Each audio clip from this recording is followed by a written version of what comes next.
The following program contains the opinions of the host, guests, and call-in participants. These do not necessarily represent the views of this show's distributors or sponsors. This program may contain obscene, profane, or otherwise objectionable language. Viewer discretion is advised.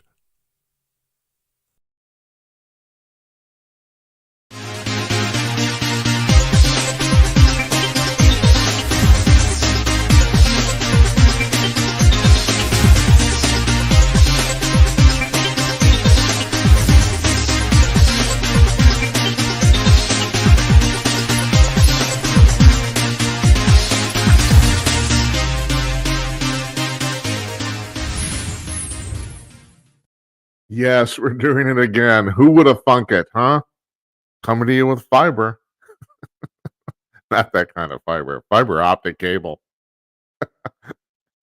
It's Tuesday night. No, it's Thursday night. What am I talking about? It's Thursday night, April 25th, 2024. It's 11 p.m. on the East Coast of the United States, 8 p.m. on the West Coast, 2 o'clock in the afternoon in Sydney, Australia, and 10 p.m. Central Daylight Time here in Northeast Minneapolis. I am Jim Peters, and welcome to yet another edition of Jim Peters and Night, episode 112 for your bingo card.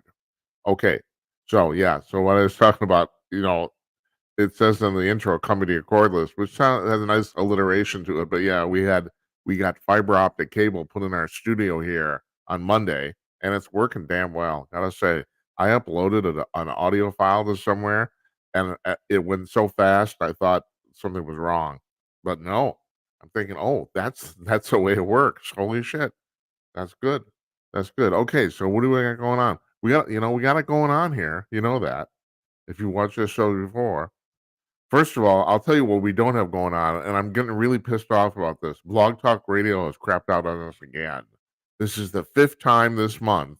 We cannot connect to them. We get errors, and they have told me it is their problem, and I thought they had it fixed. Now they don't. So if you're looking, this telephone number that you see right here, no, this one right here, actually, the one in the middle, that's not working tonight. If you're going to call in, you got to call in with your camera. Now, all right, here's the way this works. We have a guest tonight. Our guest is Kathleen Marden. That's her right there. See, improvements are made. I'm putting pictures up on the screen and stuff. I'm trying.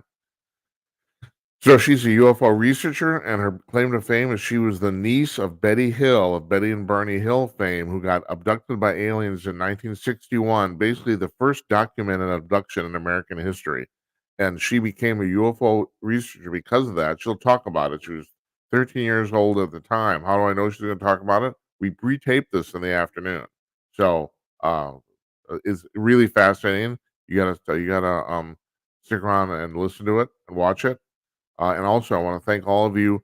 I got quite a few text messages and emails today from people who saw the show last night who thought that Bruce Solheim was particularly compelling. And I'm glad to hear that because, I mean, him and I talked about it too. His story is kind of nuts. I mean, it is. I mean, he knows that. He knows that, that he's been talking with extraterrestrials most of his life and stuff like that. I had a friend of mine who watches this show regularly who's a hardened skeptic. I mean, he doesn't buy any of this stuff. And he found Bruce quite compelling. He said, that guy's kind of believable. And yeah, he is. I agree totally. Anyway, so thank you for those. There's a lot of people who thought it was one of the best interviews we ever did. I was too exhausted afterwards. I'm 68 years old and get tired. It takes a lot of concentration to do this too, especially because I'm doing this basically for 2 hours nonstop. And also, there's no commercial break. I mean, the one commercial break we do, I read, so I don't get a break from that either. But I'm going to get a little bit of a break tonight because we did this interview with Kathleen this afternoon. So anyway, she's coming on tonight. Upcoming schedule, we don't do Fridays here. I think you know that. If you don't, you know now. On Monday, the month in review panel. That would be Tim Conaway, Don Zorro, and Larry Newman. There, I remembered. They're coming on. We're talking about the basically what's happened over the last month. It's basically just an excuse for all the guys to shoot the shit and chew the fat. That's basically what it is. So they're all very entertaining. I tell you, I mentioned Larry in the interview with Kathleen this afternoon. So you'll hear that coming up a little bit. Um, yeah, because Larry is a Bigfoot investigator, and I think if you watch the program, you know that. He's a bail bondsman and a police investigator by profession, and he's a Bigfoot investigator because he's a police investigator. He got recruited in Missouri to hunt Bigfoot because he knew police investigative procedure, and they wanted someone who was unbiased. And Larry said he did not believe in Bigfoot, but he said, "I'll do it anyway." And then he's in the middle of the Ozarks, in the middle of a forest, in the middle of the night.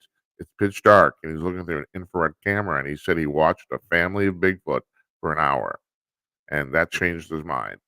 It's I brought this up both last night and also with Kathleen today, and that is sometimes I don't know about I can't talk about Bigfoot because there's who knows what's going on there. But with the ETs, I'm starting to think that they actually specifically target people that don't believe in them. I'm actually starting to think and Kathleen said, well, she said, you'll hear this. She said, well, that might be true now. She said, it's pretty obvious in the beginning that it was just random. They were stopped basically whoever they found, and they were in a position to basically kidnap without anybody noticing. No people around. They were basically doing that. It didn't matter who it was or where they were. But she's starting to think maybe now that might be true. I don't know. Lot to know, folks. Lot to know. So, yeah, Monday month in review. Next Wednesday, Jeff Meyer from Conk News comes on. He comes on once a month. We're taking Tuesday and Thursday next week off. I know this is kind of weird, but we are. Not in, so 2 days not in a row. So we got shows on Monday and Wednesday. We're taking off on Tuesday and Thursday. That's what we're doing. Now, once again, I said you can't call in with a telephone number tonight. You can call in with your webcam. I'm going to ask you not to do that until part 3, until the interview's done. Now, the interview's pre-recorded, so you obviously can't call in and interrupt that or even make suggestions. The other thing I want to mention too, we got quite a few uh, people who texted questions in last night during the show, and for some reason, I didn't get them. I didn't get them till afterwards. I don't know what's going on. It's all freaking magic. Who are we fooling? The intertubes, there's electrons flying around everywhere, and they show up on your desktop. And I got 3 monitors here. It's like, but it should work. It's supposed to. I got a lot of high technology, got a lot of accounts. This is not cheap. It isn't, so we pay for this fabulous phone number to text messages in 408-458-5088.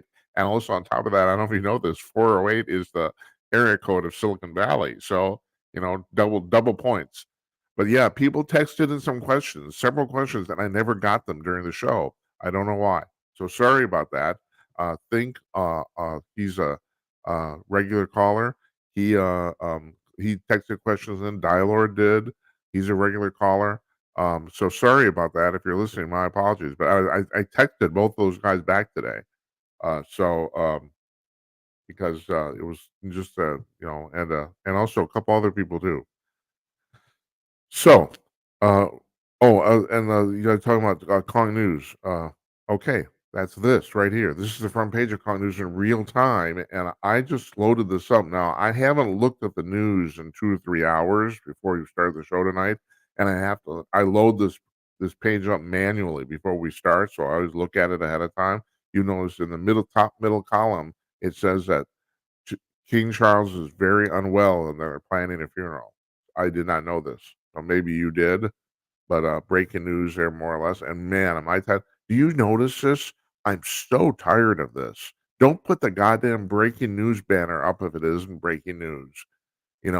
Even Fox News does this, and they're usually better than the others. They do it. It's like it's just bullshit. It's not breaking news. Now, this is breaking news, assuming it's true. But, there's so many rumors flying around. We've heard so many times that Vladimir Putin was sick, and it turned out not to be the case. Although there's still people that say that the guy who comes on TV as Vladimir Putin is not actually Vladimir Putin, but who knows? You know, I mean, every president supposedly has body doubles. Hitler had 10 of them, 7 of them. Hitler had 7 body doubles, and there's 2 things. There's a thing people don't know about this. People say, well, that person who they found in the hole outside the bunker had to be Hitler because his dentistry was correct. They actually checked his dental records. What people don't know, and I know because I actually knew a Nazi, guy's passed away now, but I knew somebody who was actually there.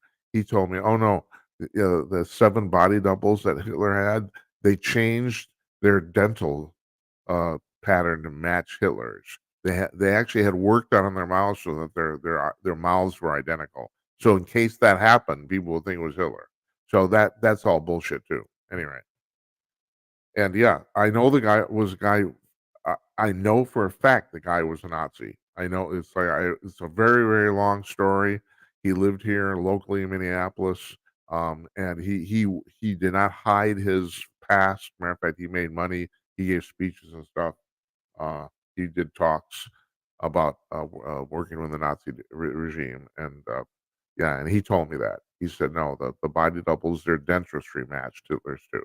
So that okay. So the thing is about Conk News. 75 news sources. They go out every 3 hours. Their servers go out from these 75 news sources and grab all the latest stories and put them on the front page of Conk News in chronological order, regardless of where they come from. So all the latest news is at the top. This is refreshed. This is redone every 3 hours. You can spend 2, 3 hours reading the front page of Conk News. And the great thing is, it's not only just free. You don't have to register or sign up. You just go there, and you'll see at the menu at the top of the page that there are other pages to this website, but it is essentially a one-page website.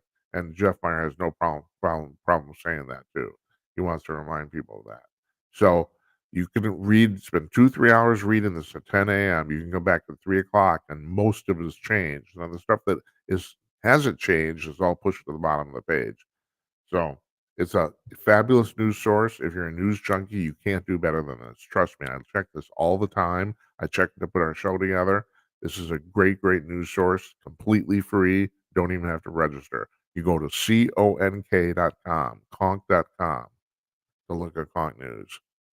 All right, there we go. So what happened today? I'll tell you what happened today. You probably heard this, wrapped into this bill for the $95 billion funding bill for Ukraine and Taiwan, and what's the third thing? It was on our border, that's for damn sure. Was the wrapped into it was the ban, the not ban, the deadline for TikTok to sell themselves out of Chinese hands. They TikTok's been giving you their 9 months to start a sale. They get a 3 month extension if they're in the process of selling it, to divest themselves from Chinese ownership. And TikTok, and this is the reason I'm bringing this up because this bugs the crap out of me. I've been working on the internet since the 1990s, and so I know what Section 230 is. That's the section. That's the part of the Digital Millennium Copyright Act that says that you can't sue Facebook for stuff that people post derogatory or violating your rights on Facebook. You can sue the actual people who posted it, but Facebook is not responsible. Got that? Okay. Now a lot of people said this has led to doom and gloom and despair because the the social media companies are completely absolved of any legal responsibility, and that's basically true. They are. No one ever saw this coming. I mean, in the 1990s, that was passed in 1996. In 1990s, it was the fact that these companies couldn't have operated if they didn't get some legal shielding. Now, the CEO of TikTok is now going on TikTok. Duh, you know. It should be pointed out too. 1 out of every 2 Americans has a TikTok account. Half of America, and I pointed this out too.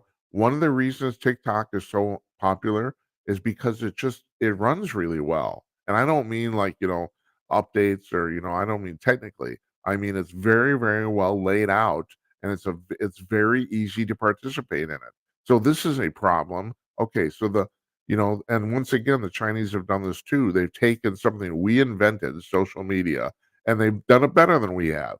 And that's actually one of I have basically come out for this potential ban but not entirely. I understand there's the other side of this is very valid about the fact that, okay, so maybe they've just done it better than we have, and so we should, try to, one up them, it's and then there's also the fact that there's a minority of Americans that own ownership in TikTok. Well, what happens to them? According legally, you can't divest, like, take somebody's property in the United States. That would be what this is, uh, akin to doing.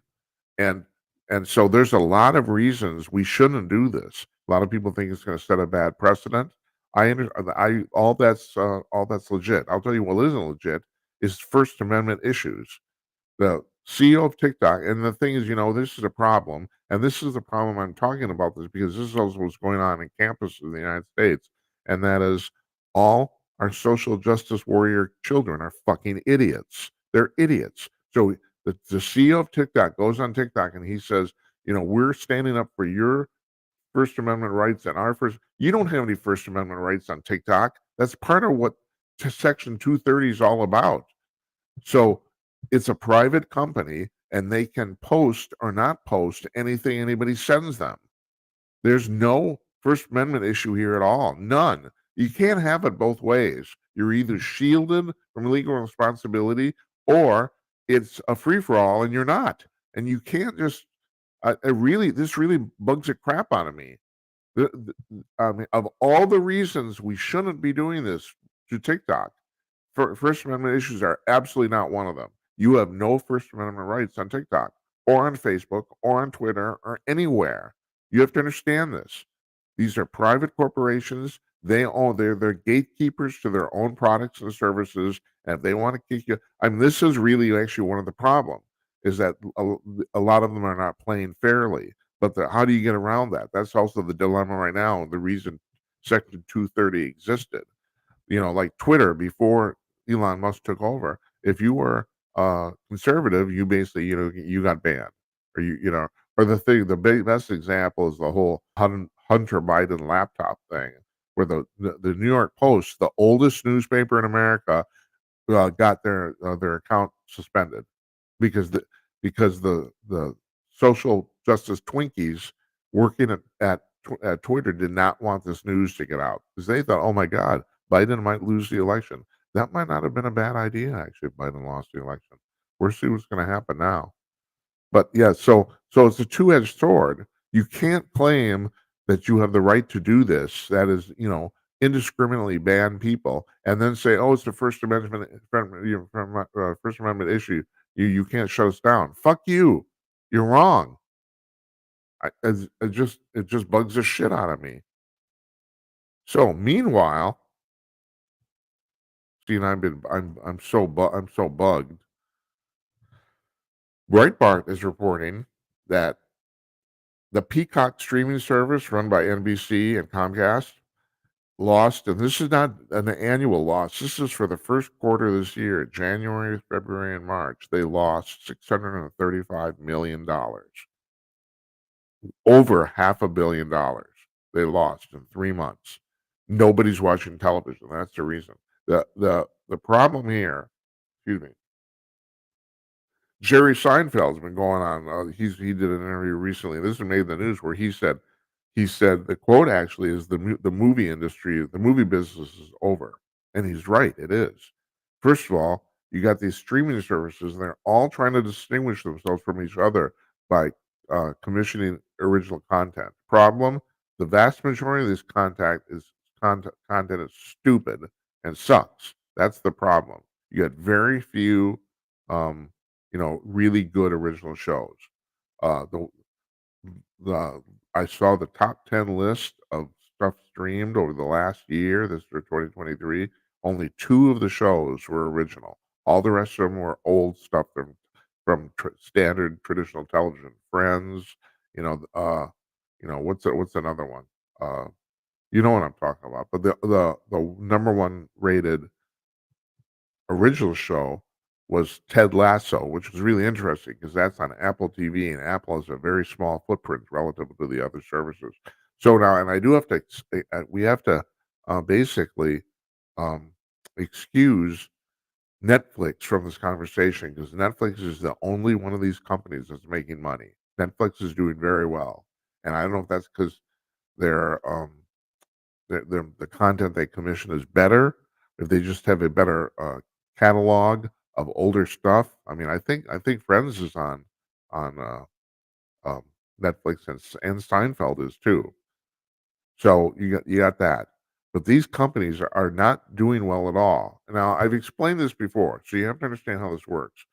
People are not signing up for quote, what we would call pay TV anymore. That would be cable or like YouTube TV or Hulu Live TV, that sort of thing, which are basically cable through the internet, where you pay a hefty monthly fee and you get like 70 channels that are running in real time, right? Nobody's interested. Other than news and sports, nobody's interested in watching what's called linear television anymore. That's television that where you have a channel and it's running continuously, right? My wife doesn't watch anything off of linear TV. Nothing. Even sports she watches off apps. And she's actually a pretty ardent sports fan for various stuff.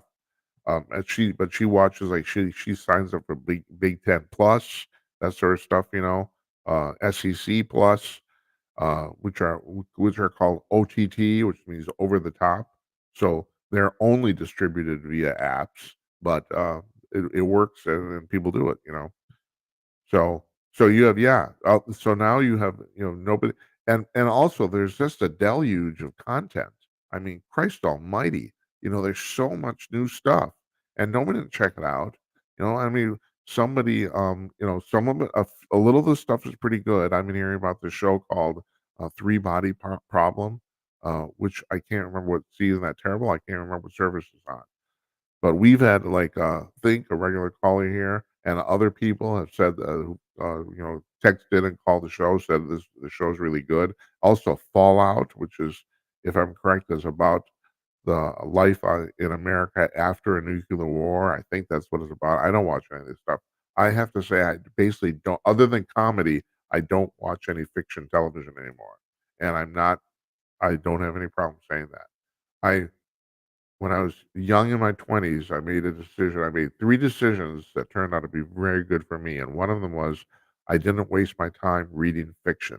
Now, I'm not gonna put literary fiction down. It's an art form. Some of these books are excellent, but I decided that there's only so much time in the world for what I wanted to do, and also there's so real life is so damn interesting. And so, okay, it's like these people we have on who say they've been abducted by aliens. Well, okay, maybe they're lying. I doubt in the instances this week, I don't think so. I don't think they're lying. And that's pretty damn interesting, but that's supposedly real. I mean, so, I know you could say, well, maybe it isn't, and maybe somebody's making it up. Maybe that's true, but it's purported to be real. So why would I wanna read I'm just talking about myself now. Like I said, I'm not trying to put down literary fiction. I'm not. It's a wonderful thing. People enjoy it, and it's definitely an art form too. There are people who can do it way better than others. But my thing was, why would I wanna read something somebody completely made up when I can read something that at least is supposed to be real? So that's my personal thing, and I've now extended that to television. I basically don't watch any drama on TV. I can't stand reality television. Can't stand it. I'm a watch pretty much. I watch documentary, comedy, news, and sports. And so yeah, getting back to my point, news and sports are the only stuff people are interested in watching live, and it's pretty obvious why. Those things are important live, and getting back to the thing that started me on this whole bit coming full circle, if I see the breaking news banner on one of these cable news channels one more time, I'm gonna start throwing stuff at the television. It's bullshit. It's not breaking news. Now here on Con News, we actually had some breaking news that supposedly King Charles is dying. So, I mean, we'll find out if that's true or not, and if it isn't, should be shot. But we get bad information through the mainstream media all the time. It's really hilarious. Now, speaking of that too, I'm going to bring this up also. See, I'm kind of I'm segueing here. It's really amazing. Uh, Google has announced that they are going to start doing what they're calling pre-bunking, which is stopping what they call misinformation and disinformation before it even happens. That's what they're calling this pre-bunking. They're going to do it for the election. They're going to do it for the UK election this summer, uh, and then they're going to do it for the American election in the fall. And so, yeah, that's great. That's all we need is Google deciding what news is and what news isn't, and that's the problem. All these people are all in bed with each other, people, companies, and the administration. I mean, really, really, we are inching really close to totalitarian society here. We really are. So 26-year-old people at Google, I bitched and moaned about this. It's really true. First of all, this show, uh, Facebook canned us. We're not on Facebook anymore. Why? I don't know. I don't even bother to ask them. I've had problems with Facebook for years. I know that first they canned my account because they said, "Well, you're not a real person." Okay, well, watch this. I'm on your fucking internet TV. And then they got back to me and says, "Oh yeah, you are a real person." So they restored my account, but not the page to the show, which you still can't. Still, we took it off of our watch page, the link, but you still can't reach it. Yeah, you get an error message if you try to reach it. Well, screw them. Now I'm expecting YouTube's eventually will do the same thing. We have been flagged for misinformation. This is our 112th show. We've been flagged 5 times. Michael Harrison, his band Gun Hill Road put up their music video. It's a music video called Damn Scammers Get Off My Phone. And it's about phishing scams on the internet. And they flagged that for misinformation. And according to them, they shadow banned it. And it's hard to prove that, but I'm starting to think they're shadow banning our show too. We don't get a lot of, relatively speaking, a lot of traffic off YouTube, and it's the most visited service. So now Google says they're gonna pre-bunk election information. Oh yeah, that's good. That's really good. Yeah, you go ahead, you do that. And I'm probably no. Now the thing is, the interesting thing is, I don't post on social media at all. At all, the show gets posted everywhere.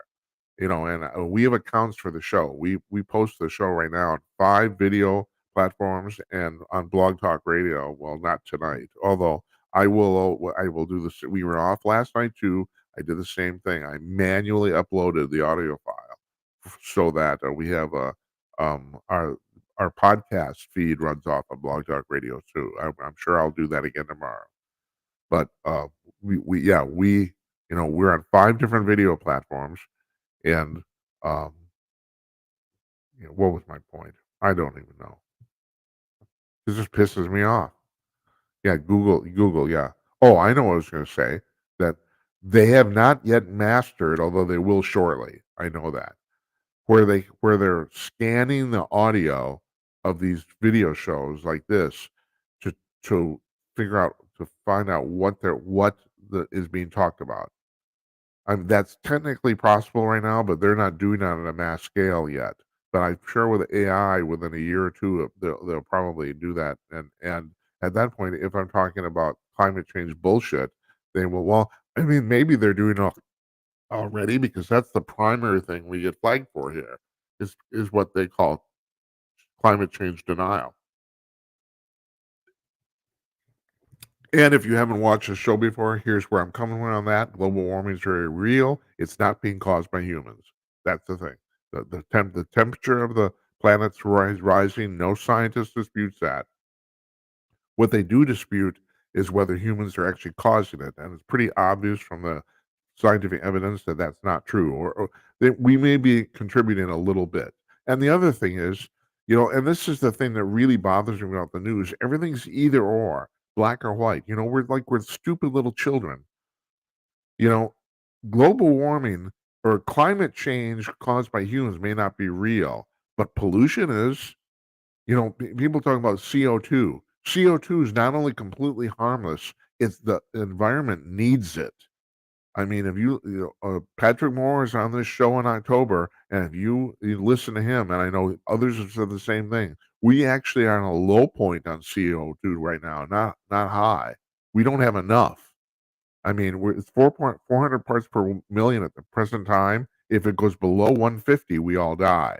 And according to the Moore and other scientists have backed them up, this is the lowest it's been in like thousands of years. So CO2 is not pollution, but you know what is pollution? Soot, the crap coming out of your car exhaust.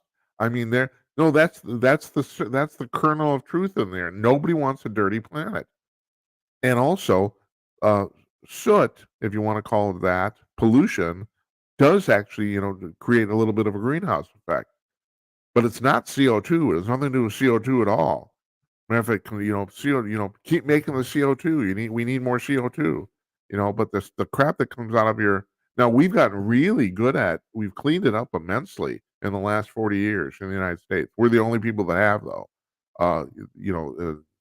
India and China, they're belching it out like I mean, there's days in Shanghai you can't go outside basically because you can't breathe. It's that bad, you know.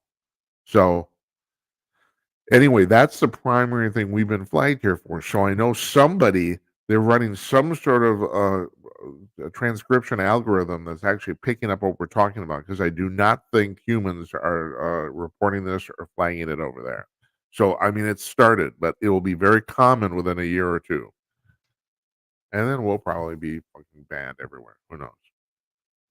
Okay, so Donald Trump was in court today. Before he went to court at 6:30 Eastern time, he went to a construction site to shake hands with some of the construction workers. Hundreds and hundreds of people turned up, hundreds, to see Donald Trump in New York City, supposedly the most democratic city in America. Hundreds of people showed up. They're chanting 4 more years. They're chanting, "We love Trump. We love Trump."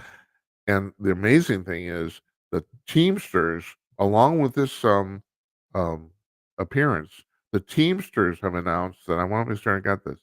They've donated $45,000 to the Republican National Committee for the first. They make a donation to the RNC for the first time in 20 years. The fact is, even the unions that are technically for Biden, all their members are for Trump. Are actually going to vote for Trump. It's a show right now. So I mean, it's going to be really interesting to see what happens. And Trump's in court today again, which is the stupidest trial ever. I mean, I never haven't heard even on MSNBC. There are legal analysts that are saying this is bullshit. Not all of them. If you want to hear all of them, you go to Fox or Newsmax. But th- this is backfiring on them. They just thought we'll keep them, and and then I'm wondering how are they so stupid? I mean, the people who are running our government and running our political parties are by and large idiots. I don't understand. I'm not that smart. I'm sitting at home. I'm reading the news in my underwear. You know, it's like, and these people are going out. Well, we'll put Trump on trial. You don't think anybody's going to fucking figure that out? I mean, right now, my prediction is not only is Trump going to win, Biden's going to get shellacked. That is assuming nothing changes. Now, it appears Trump will probably be convicted of this thing going on in New York. And from what I understand, the likely um, punishment will be house arrest, where he won't be able to leave the house at all. But do you think people have to figure this out at this point? I mean, my God. And I got this in my note too today. And it's like, and I'm gonna talk about with the guys this on Monday. Let me just mention this. I want you to think about something. Joe Biden doesn't do anything that does not benefit solely him. He does not care about the American public at all. You think about this. Think about all the issues we have going on. He will only do stuff if it benefits him. And I'm not talking about in the re-election, whatever it is. If it doesn't benefit him, he won't do it. Case in point, the border. He can end this in 5 minutes. He can sit down and draft an executive order and sign it, and it's done. He can do that. He won't do it because it's not good for him. And I've said this in previous broadcasts. If Joe Biden was a fantastic president, if he was terrific at this and he was beloved, any reasonable person would still step down because of their health. This guy's not well. I mean, you know that. You've seen it. I mean, he can't go out and without misspeaking. I mean, terribly so. He tried to shake the hands the other day. This is like yesterday of people that weren't there again. This guy is not well. He is seriously elderly and on the throes of dementia. It's no doubt about it, and we all know it. And yet he won't quit because it doesn't benefit him. You know, and this is just really odd. Is but the problem is he's terrible as president, and so everyone assumes that that he wants to keep on going for whatever. No, he wants to keep on going just because it benefits him. He has no sense of duty, propriety, proportion. It's actually bad for his party. He should step aside and let somebody else do it. Lyndon Johnson did it in 1968. Um, uh, it's like people do this, you know, and no, Joe won't do it. And right now, assuming nothing changes, I've also said that I think there's going to be a black swan event at some point. That's going to be 2 points here. Not manufactured. It's easy to manufacture those things, and I think it will go against Joe Biden. I think something's going to happen. I don't know if it's going to be something with a war in Israel, whatever it is. Something's going to happen in the next few months here that's going to basically completely kibosh the Biden campaign. We'll see if I'm right. I'm making a prediction. I do it in public. If I'm wrong, I'll come on TV and tell you. I will look into the camera and say I was wrong. I have no problem doing this because my joke is I was wrong once in 1972. Yeah, right. Okay. That's my joke. It's a joke, folks. It's a joke. So, you've been following the news, all these college campus protests and all these stupid, Fox News has been replaying this. And apparently it was not them. I think if I'm right, it was two people from Rudy Giuliani's podcast. Oh, also, he was indicted right with 11 other members of the Trump administration in Arizona today for election interference, and they're going to go to trial because, of course, they are. And not to mention the fact that Maricopa County might be, like Bill, my boyfriend Bill O'Reilly will tell you it's actually Philadelphia, but I think Phoenix might be the most corrupt county in America when it comes to elections. But the kids, they've been playing this audio and video of these two kids and who literally say they literally don't know why they're protesting. One kid says, "I wish I was better. I wish I was more well informed." He says, they don't know why they're there. It's the stupidest thing ever. And of course, they don't know why they're there. And I keep getting this Queers for Palestine thing. You don't understand. You guys don't understand. If you're a queer, if you're a gay person in Gaza, you will get thrown off a roof to get you killed. They will kill you. And it's not an exaggeration. They will. Meanwhile, in Israel and Tel Aviv is maybe arguably the most gay friendly city on the planet. Maybe it's certainly up in the top 5 for sure. So yeah, Queers for Palestine. Yeah, you go, girl. Yeah, you take care of that. So, at any rate, what's happening now, and it's happening very quickly, apparently, is that people are not signing up to try to enter the Ivy League schools. Their admission rate is dropping rapidly. I mean, it's in the double digits already. The drop, and conversely, they're signing up to go to school in the South. Now, it's not that there's anything wrong with the South per se, but I've been saying this for many years unless you're trying to get into a very specialized profession. Best example maybe is engineering at MIT. If you go to MIT and you're an engineer, that counts for something. And it's the same thing like journalism at Columbia. Columbia Columbia Journalism School is arguably the most prestigious journalism school in America. Okay, fine. Unless you're talking about that, nobody gives a crap where you actually went to school. Nobody.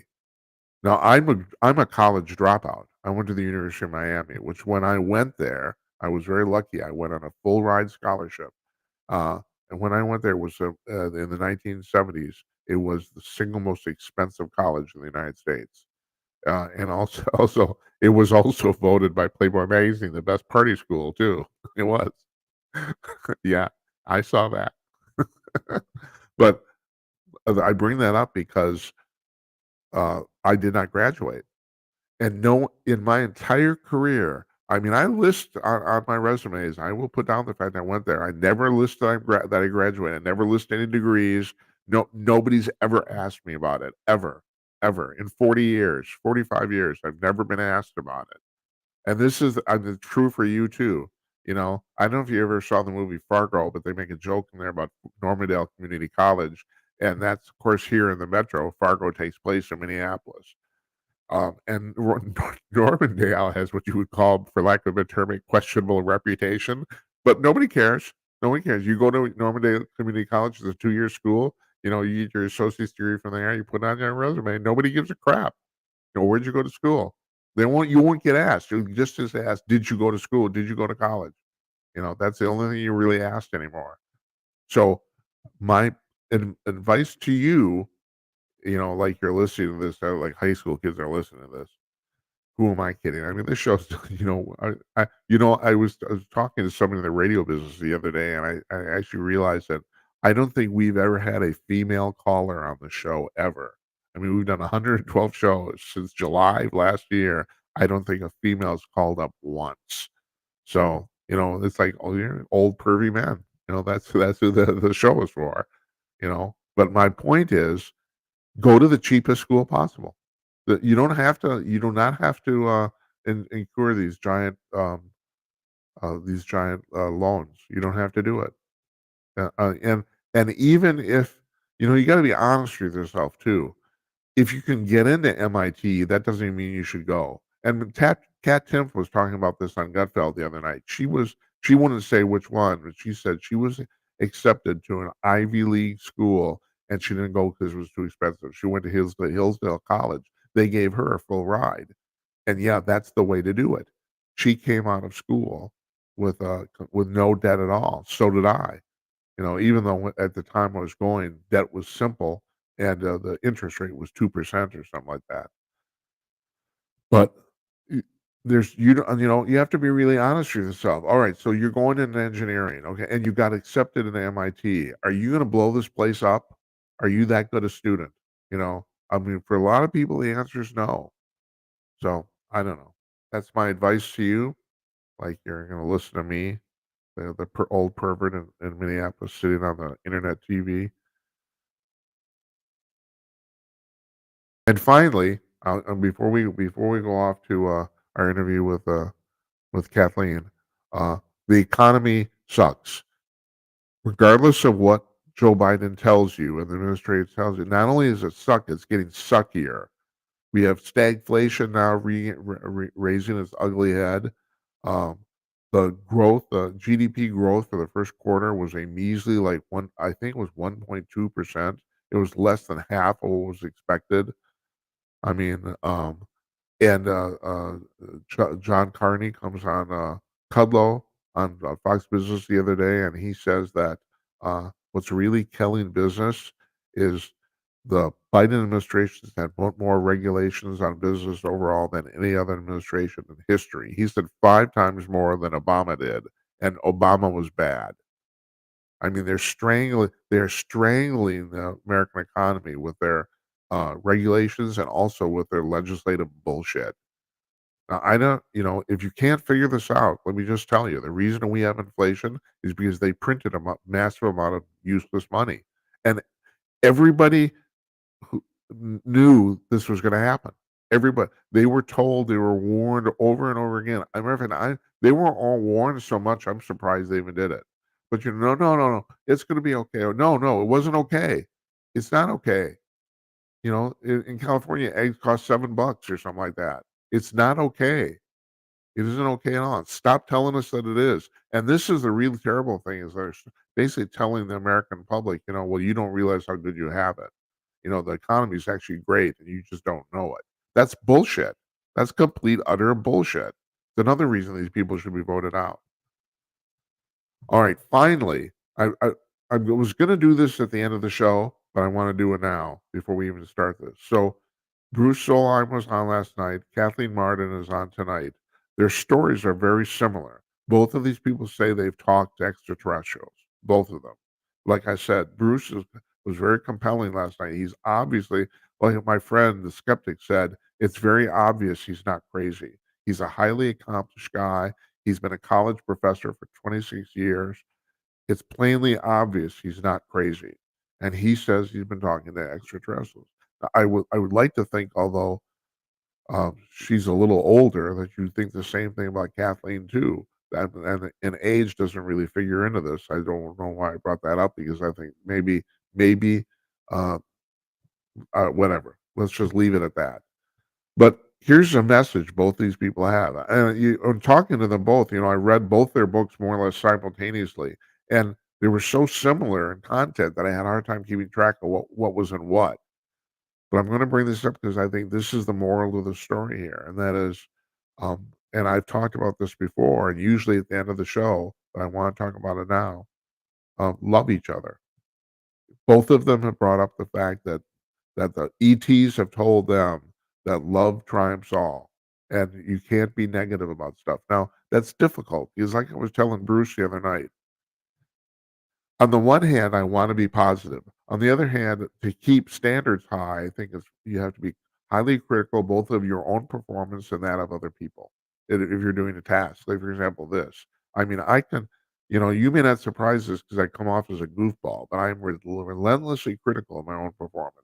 I very, very seldom have a show where I think that it went pretty well, you know. And even last night, my friend said, "You must be pretty ecstatic." And he said, "That one, your interview went fantastic."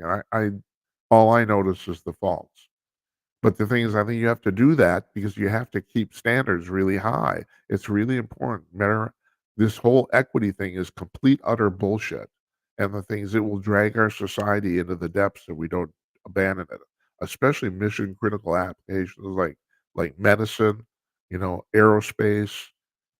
I mean, you can't hire somebody just because of the color of their skin, regardless of what they know or don't know. You just can't. And so both these people have told you, and you'll hear in just a second, that the ETs have told them that at the end of the day, love is the only thing that matters. And so you're wondering if the ETs are emotional. Well, apparently they are. And I've said this too, especially when it comes to your family. Love your family. I know a lot of people have reasons, real good reasons, to be estranged from your family. If your father raped you as a child, I understand why you don't want to talk to him anymore. I do. But that's probably not the case. So I know that my mother talks about this in the apartment building she's in. The vast majority of senior citizens who are estranged from their families and other people, it's all for stupid bullshit reasons. Patch it up, get it together if you can. Like I said, I know not everybody can or should, but okay. That said, I'm gonna play the interview with Kathleen Marden. Here's 12 seconds of bumper music. Here we go.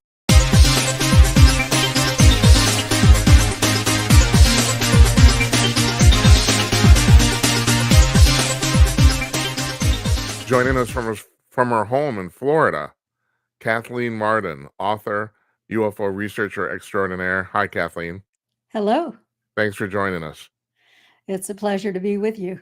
Okay, so let's just start off right here. I've been promoting your appearance for like 2 weeks, but still, I think there's many people who don't know about your aunt. Do you want to tell the story of Betty and Barney Hill?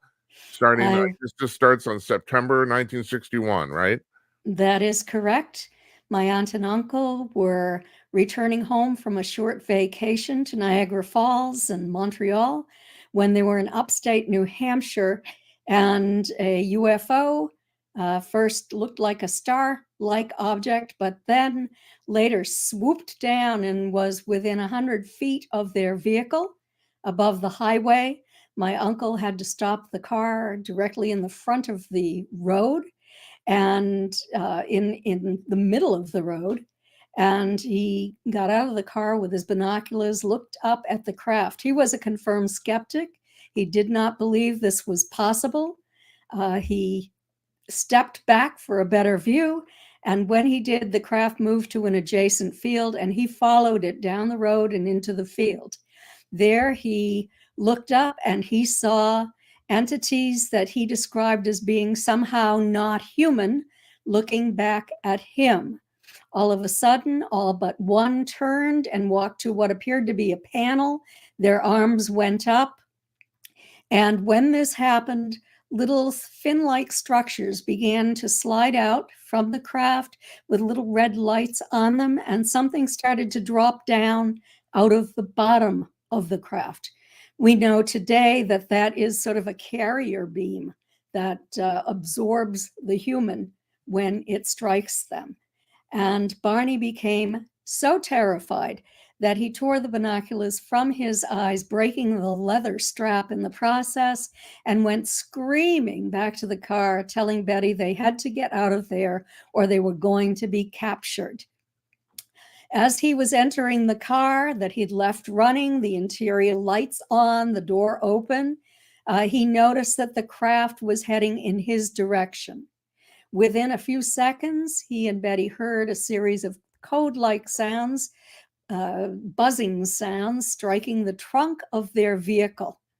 It caused their car to vibrate and for kind of an electrical tingling sensation to pass through their bodies. In fact, Betty felt the metal on the car to see if she would get an electric shock, which she did not. But she and Barney began to lose track of where they were. They went into a sort of a semi-altered state of consciousness. The next thing they knew, they found themselves on a dirt road with tall trees all around. There was a fiery orb that appeared to be sitting on the ground. There was a roadblock of some kind. And then they found themselves 35 miles down the highway with another series of these code-like buzzing sounds. And Betty turned to Barney and she said, "Now do you believe in UFOs?" And he said, or she said flying saucers, actually. And he said, "Of course not. There's no such thing as flying saucers." Now, Barney liked to give Betty a hard time, so he was always denying it, but he knew precisely what he had seen. This was all conscious recall and all part of the earliest archival records that I have in my possession. And I've also, as the trustee of their estate, set up an archival collection at the University of New Hampshire. How old were you when this happened? 16? I was 13 years old. 13 years old. When Okay. it happened, and I And found also, out about it that day. I want to get something clear. You live next door to Benny and Barney, right? Is that correct? Or across the highway or something like that? When I was born, I lived next door to Betty, but then my family built a house across the street from my grandparents' house in Kingston, New Hampshire. So we had a very close relationship. We saw each other about once or twice a week, but Betty and Barney lived 20 miles away from my childhood home. When I was in college, after Barney died, I lived with Betty. Uh-huh. And I'm skipping ahead here. I had a guy named Bruce Solheim on last night, so I've been reading both of your books simultaneously. He is also an abductee, and I get them kind of confused. But I ran this by Bruce, and he had an interesting reaction.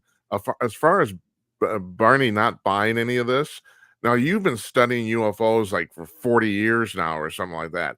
Has it occurred to you? I'm starting to wonder if the ETs are actually specifically abducting people that don't believe in it. Do you think there's anything to that? Boy, that's really difficult for me to answer. It's not a question we've asked on any of the studies that I've worked on. If they believed this was real. We did find that 75% of the participants in our MUFON study of 516 people, experiencers, stated that they were less than 20 years old when they had their first experience. So, and because they were much younger when this occurred than they are now. So, but I really don't have an answer to that question. Well, can I ask you, have you folks speculated on why so many of the people who are abducted are young? Do you have any speculation on why that is? I do. I believe that this is intergenerational, and that initially it was the grandparents or maybe the parents who were taken. And then when these non-human entities found the genetics that they were looking for, the characteristics, they began to take people along intergenerational lines. I'm just going to ask questions here as they come up. I want to get back to the thing about your aunt and uncle, but still. So I have a friend of mine, and he's talking. We're talking. He's saying, "Well, here's the deal." He says, "I have a hard time buying this because if you're going to come all the way to Earth, this is under the assumption that you're actually traveling through space. I know we'll talk about that in a minute, but if you're going to come to Earth and why do you need to probe 500 rectum or 5 million people's rectums? What's the point after a dozen?" And my point and my response was, well, if you're trying to get DNA, you might want to do that. But the other thing comes up is that if you're that advanced and that you can fly across the galaxy, you probably have technology where you can manufacture DNA. So if that's the case, why do you think they need to do this? Well, according to our studies, there is a great deal of evidence that this is intergenerational. So why are they doing this? According to our studies, they are extraordinarily concerned about our use of nuclear weapons. They're concerned about nuclear fallout and the impact it has on the body. They're also very concerned about environmental toxins. So when you think of what they're doing to humans, they're taking scoops of human flesh. They're inserting needles into humans and extracting genetic material. They might take excrement from humans. And why? To determine the level of environmental toxicity or radioactive material in the human body, radiation exposure. Thank you. I just learned something. Thank you very much. That makes perfect sense. Because I've always, if you're just after DNA alone, like I was saying, if you're at that level of technology, you can probably just randomly manufacture it. But that makes total sense. Thank you very much. You're welcome. One question answered. Okay, let's go back to your aunt and uncle. So what happened after they got home? After they arrived home, they checked their watches, which had stopped running. They realized that they had arrived home later than they had anticipated. They felt very dirty. They used the word clammy, much more so than they would feel after taking a long trip. And they... I can see it. Don't worry. Okay. Good. I've lost it. This happens all the time to everybody, and I don't know why. It happens to me too. So they took long showers. Betty phoned my mother, who was her sister, to ask her what she would recommend they do, or if she could talk to our neighbor, who was a physicist, about what he knew about contamination from craft. And he's the one who said to Betty, take a compass out to your vehicle and check to see how the compass reacts to the metal on your vehicle. Well, of course, it's going to spin when you put it up near the engine and the battery up toward the front. And old metal, like on that 1957 Chevy, will make the needle fluctuate a little bit. During my investigation, I tried all of these experiments, but there were new shiny spots on the trunk of the car. Those spots were in the same location where she and Barney had heard the buzzing sounds the night before. And when they placed a compass over those spots, the needle whirled, indicating a magnetic field. So that is part of the evidence. Now, I'm kind of skipping ahead here again. So I know that your aunt's dress was torn and had some weird like film or powder on it. I actually saw the episode of UFO Witness when with you and Ben Hansen, and Yes. you had that dress retested recently. Did anything come up that was interesting? It's been retested twice. Ben Hansen and I were looking at the lining of the dress, and there was a stain near what would have been Betty's navel. And so we looked at that, and Ben thought that it looked like blood to him. Now, I had a disc with Betty's blood on it. So I was able to send that into the scientist along with a sample that I took of that area of the dress. What we discovered when we were examining the dress is that that wet or bloody spot had not leaked from the inside, from the outside of the dress into the lining. So Betty didn't spill a drink or drool or anything Right. like that. What the scientists discovered in the DNA analysis is that it was genetic material from Betty's body that caused that spot. And So it was consistent then with a puncture on her body that would leak, basically, for lack of a better term, right? yes, it was. And she had the memory of having a needle inserted into the area of her navel when she was on the craft. So it could indicate that this memory was real. So oh, forgive me.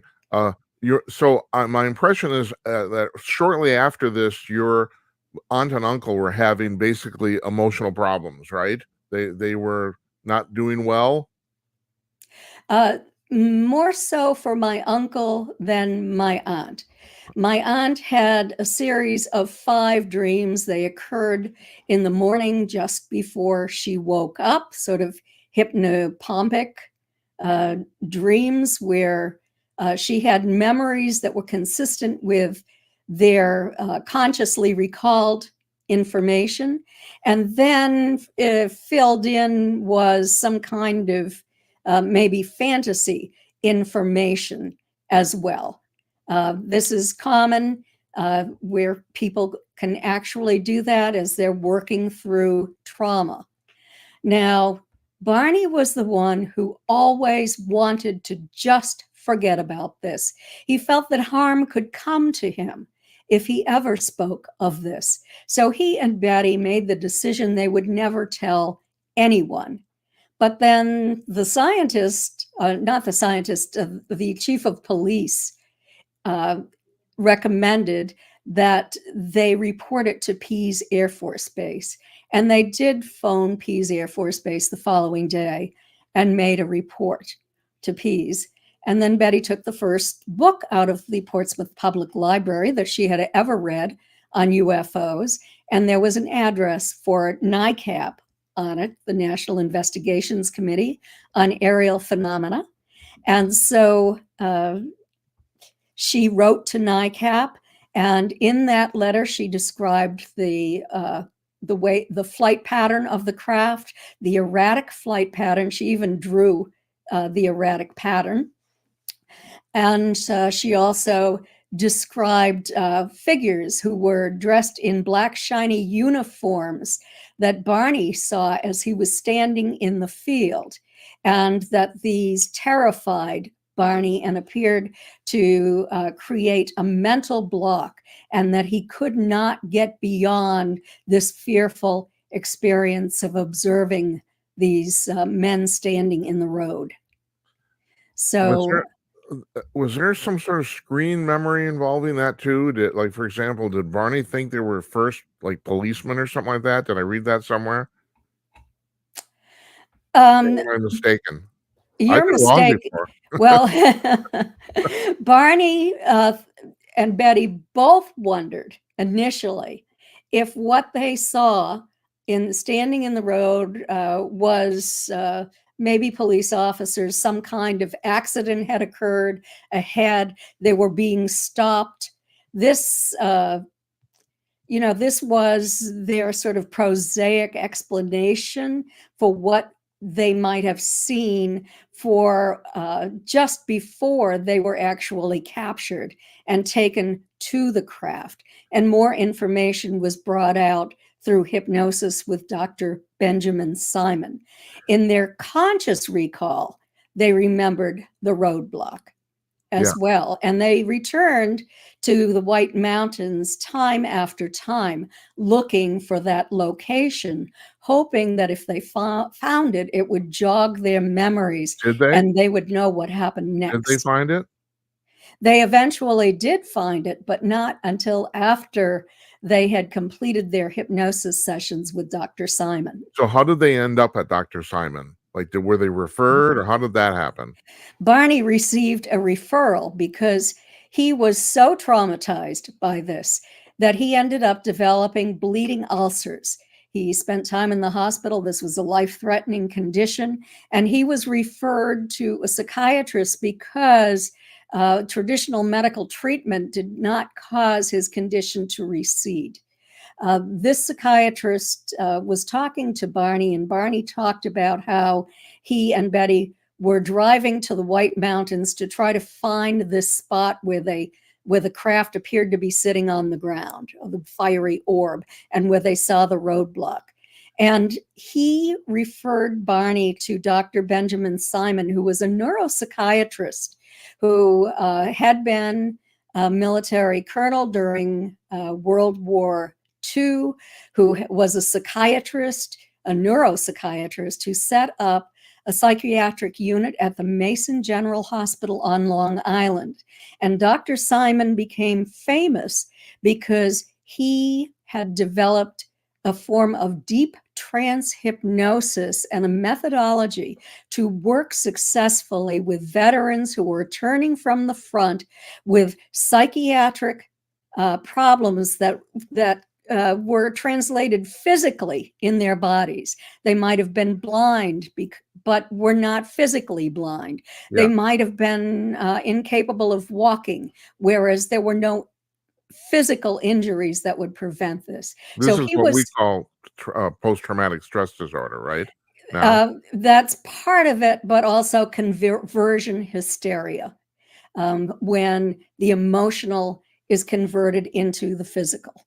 mhm. So So obviously, your aunt told you at some point about what happened, and when did she do that? Like a couple days later, or how long did it yes, take? a Yeah. couple of days later, when my family drove to Betty's and Barney's house, I wanted to hear it with my own ears. I wanted to see some of the evidence that they spoke of. So you're 13. What did you think at the time when she told you? I was very curious. I was also shocked because I was a good student and a good science student. I was very interested in astronomy. And in school, we had learned that it appeared that none of the planets in our solar system were inhabited.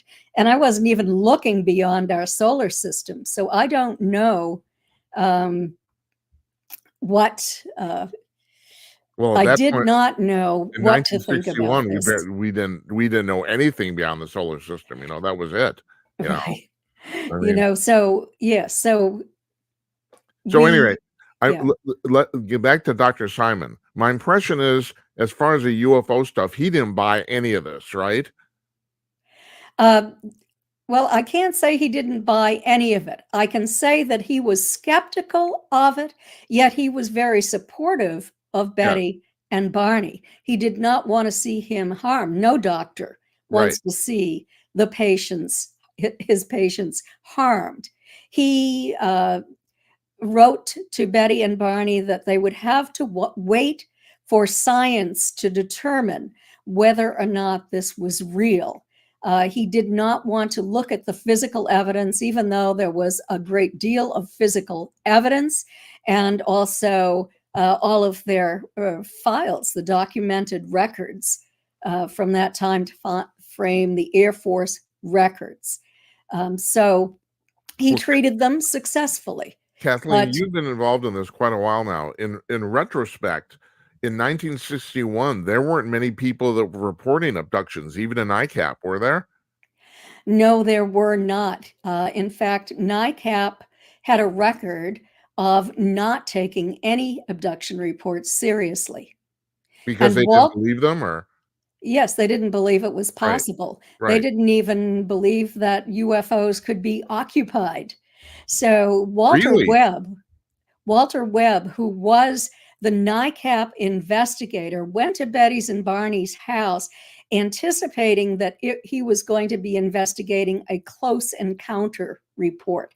He had no idea that it was going to end up leading to hypnosis, to this 2 hours of missing time, the physical evidence that was later discovered, and so on and so forth. Kathleen, was missing time a documented phenomena at that point or It not? was not a Yeah. documented phenomena. Bud Hopkins, much later, was involved in using the words missing time. Yeah.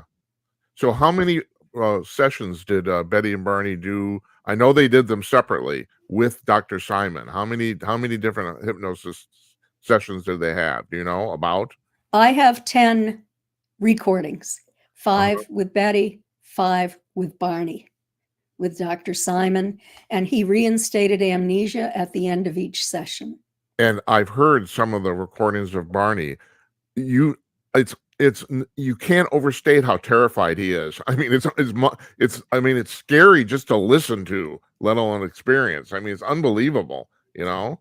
Absolutely. My personal opinion, and I bring that up because for people to say they're faking this, if Barney faked that, he deserves an Oscar. And I have to question, why would anyone Yes, pay a psychiatrist to right. treat them for this trauma and fake it? Yeah, I don't understand that They either. never intended to go public with this story. Yes, and actually, that's another thing. So, how did this actually sneak out of the doctor's office into public?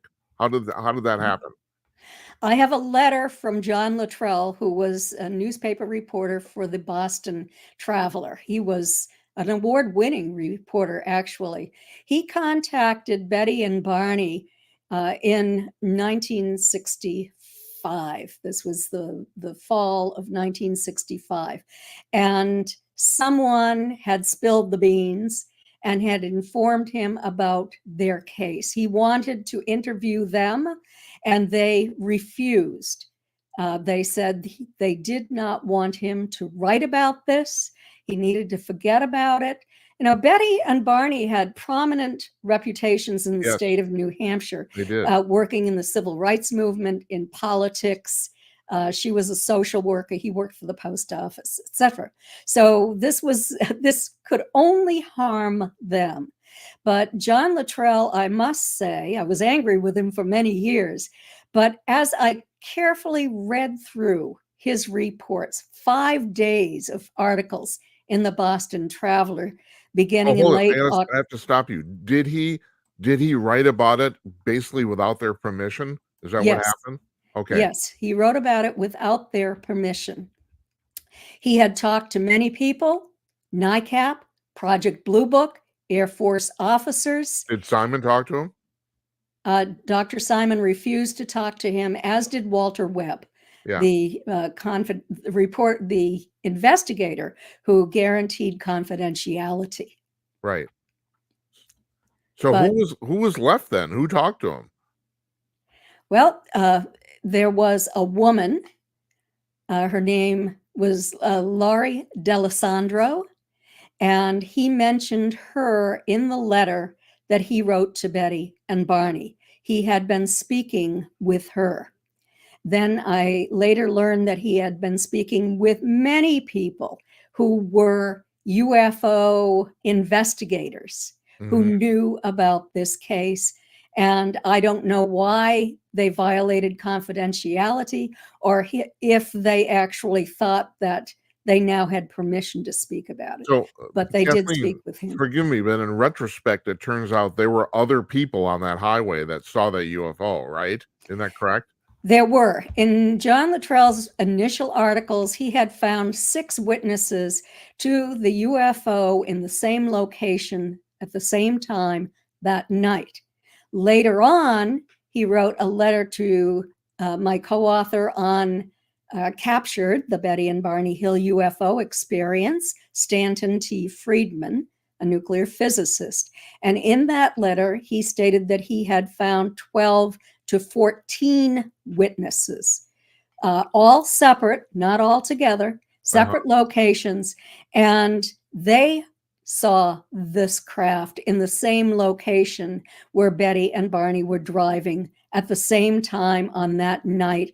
And he knew this because he had drawn lines from where they were standing to where they saw the craft, Right. and compared it to where Betty and Barney were. Okay, so we're at Simon's place. First of all, did the hypnosis sessions actually help them, or especially Barney, to help them get over this? It did help Barney get over it. Absolutely.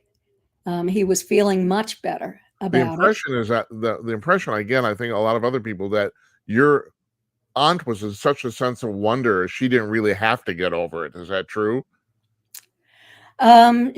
Dr. Simon stated that she had a lot of working through to do. She didn't think that it bothered her as much as it actually did. She was screaming just like Barney when she saw those non-humans approaching her car after it had stopped on a dirt road with tall trees all around.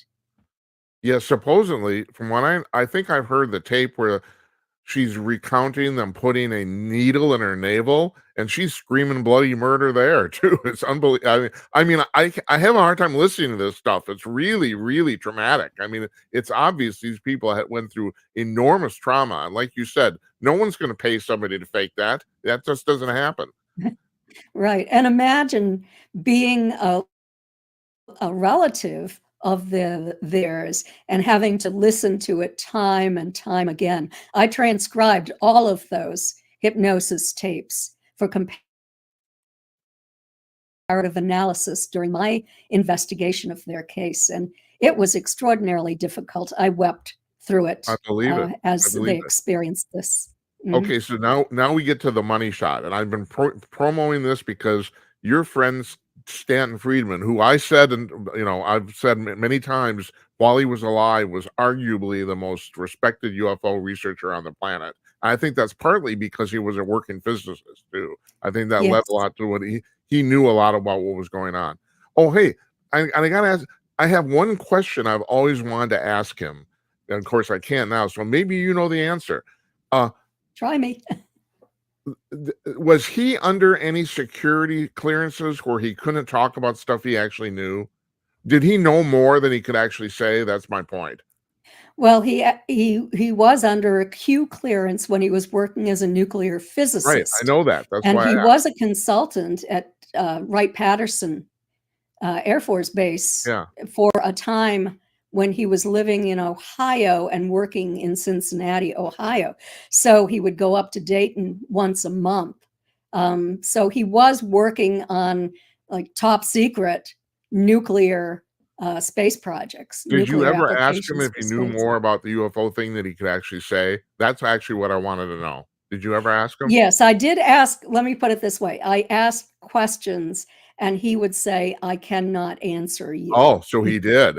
Yeah, okay. All right. So now when I was talking about the money shot, here's this thing about this map. So now correct me if I'll start this story, so correct me if I'm wrong, that Barney and Betty are leaving, they're being escorted out of the craft, and she asked one of the ETs, where are you from? Is that correct? That it's before they were escorted out of the craft when she asked that question. And the one she called the leader, who had remained in the room with her, produced this sort of three-dimensional map with stars on it. She said that it almost looked like looking out a window at stars. And she said, where are you on this map? And he said, well, do you know where you are on this map? And she said, no, I don't. And so he said to her, essentially, if you don't know where you are, how can I tell you where I'm from? But there were stars that were connected by solid lines. There were also other stars connected by dotted lines. The solid lines represented trade routes. The dotted lines represented expeditions. Marjorie Fish, who was a brilliant woman from Ohio, a school teacher at the time, but after she did her work, she worked at the Oak Ridge National Laboratory. I'm going to ask you to back up for a second. Okay. So what happened is that Dr. Simon, during a hypnosis session, asked Betty to draw the map, right? That is correct. And she did that under hypnosis, correct? No. No. He gave her a post-hypnotic suggestion to go home and draw the map if she could remember it accurately and if it didn't bother her too much. And she did. And she did, And yes. now, do I have this straight? It was basically like a holographic map, like floating in three-dimensional space. Is that pretty much what it was? Yes, it was sort of floating in the air. Because Mhm. because the problem that Fish had is that you're basically, and so she drew a two-dimensional map of a three-dimensional space. So Fish is trying to figure out not just where this is, but at what angle through space you're looking at it, which is the reason it was so difficult, correct? Yes, let me tell you about the massive amount of work that Marjorie Fish did on this. It was in a time where we didn't have computers, so she had to use monofilament line and beads of different sizes and colors to represent all of the stars in our local galactic neighborhood out 54 light years from our sun. She had to go to the university and borrow the astronomical catalogs, but she couldn't take them home. She had to sit and copy all of the distance data and characteristics of all of the sun-like stars out 54 light years. Then she went home and she built these three-dimensional models. In all, she built 14, and she still didn't have a match until our technology moved on. We progressed, and we had better distance data. With this better distance data, she was able to find a match. And Nobody knew about this you, back when Betty drew this. well, right, and that's, of course, that's Stanton always said it's the smoking gun of ufology, because you're talking about in 1965 that the only single person who knew what Zeta Reticuli was a housewife from New Hampshire. I mean, that's crazy. I mean, I agree with him. I think that's proof that that what happens. I think it's definitive proof of what happened is true. It's my personal feeling, and I have feelings, Kathleen. You want to know? Yes, and it convinced many scientists that it was true. It was vetted by astrophysicists who claimed that Marjorie's work was accurate. So it passed their test. And I think that it's extraordinary work. Not only that, but one of the scientists wrote that if we lived on Zeta Reticuli and we had developed the ability to travel through space to explore our local galactic neighborhood, then that is precisely the route that we would take during our exploration. Huh, that's really interesting. Yeah. Also, all of the stars on Betty's map are sun-like stars, although only 5% of the stars in our local galactic neighborhood out 54 light years are sun-like stars. Well, that's interesting too. Yes. Okay, so I'm just going to go off in a left field here. You just reminded me of something. Mhm. Why do people find the idea of interstellar travel so difficult to grasp? I mean, if we had that technology, and I'm still predicting this, by the end of the century, we'll be flying faster than the speed of light. I still think that's true. If we had it, we'd be flying all over the place looking at shit. Well, why is it so unbelievable that other beings, I call them people, and you do too, as a matter of fact. I think you mentioned that in your book. I get all these books confused. I read so much stuff. That why do people find it so unbelievable that people would come here? I don't understand why that's so mind-boggling. Well, our scientists are very conservative. They're concerned about criticism. They're concerned about their careers. They don't want to put themselves on the line. They are basing their opinion on our technology in this time frame. And so they don't want to speculate about what it might take to travel through space. They're only thinking about the radiation, about the human body breaking down through long distance travel through space, thinking it could take 100 years to go somewhere. I mean, obviously, these non-human entities have technology far in advance of anything And that our Kathleen, scientists this can all comes back imagine. to you, as you and Stan. One of my favorite all-time books is a book you wrote with Stan Freeman, Science Was Wrong. Yes, It's fantastic because it's basically a survey of the 20th century of all the shit the scientists got wrong. It's fantastic. right. I think I told you in an email, I didn't really realize that you were a co-writer on it. I always thought it was Stan's book. So, Yes, and each of us wrote half. if I'm right, I mean, I think it's your book where you said that in 1905, scientists didn't think the human body could go faster than 45 miles an hour or something like that. Is that in your book? I can't It remember. is. It Yeah, actually is. right. That was one of Stanton's chapters in the And book. so how I don't understand. People can't project that. I mean, extrapolate that. I mean, we've done so much stuff that people used to think was impossible. I mean, look at your freaking cell phone. I mean, Christ, it's nuts. I mean, we went around with these tiny little computers in our pocket, and I started computing. I'm a programmer. I started computing in like 1989, and when a desktop computer was $2,000 in 1989 money and couldn't do as was, and your cell phone's 1,000 more times more powerful than that. That's only Mhm. 30 years. I don't understand. Absolutely. I don't understand why people think this is so damn impossible. I don't. I don't get I it at all. don't either. All right, so so thank you for talking about the thing about the star map, because I do truly I agree with Friedman. I think that it's proof that what happened.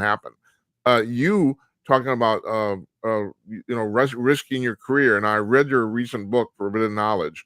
Now you kind of do, relatively speaking, go off the deep end there, because you're talking about that you're communicating with or non-human intelligence. Let's say that, because it's not necessarily um, off planet, and also and this is, I have a guy that comes on regularly, Jazz Shaw. He's the UFO writer for Salem Media Properties, and he's talked about this. We're putting together a panel on this about the fact that when David Grush went in front of Congress, he didn't use the term extraterrestrial. As a matter of fact, when he does, he corrects people. He said, "No, I didn't say extraterrestrial. I said non-human intelligence." And Mhm. supposedly, I'm skipping ahead here, but supposedly there was a meeting that he had with like 60 highly prominent American citizens in an apartment in Manhattan, where he explained that no, if they're interdimensional beings in the sense that they're actually living here on the planet and we can't see them,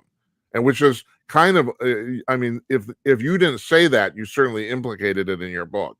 So my question then first is, why did you decide to start writing this stuff? Because even in your book, you confess that you thought it would damage your career. Let alone Barney. I mean, Barney, God bless his heart, it's 1961. Nobody knew crap, and no one wants to. He didn't want to talk about this. But now you're talking about it. So why did you decide to do that? I have to say that I became far less conservative over the years. I was once a nuts and bolts investigator, totally involved in physical evidence. And then as the years passed and I learned more and more and conducted more studies, more investigations, uh, I had a choice. I could uh, remain on the treadmill of doing the same thing over and over, or I could become curious. And I knew that many of the colleagues who preceded me um, had an interest in communication between humans and non-humans. And so I was just looking for answers before I die, essentially. And I no longer cared what anyone thought about me, because I'm pretty close to beyond, actually beyond retirement age. And I decided that I wanted to do this study.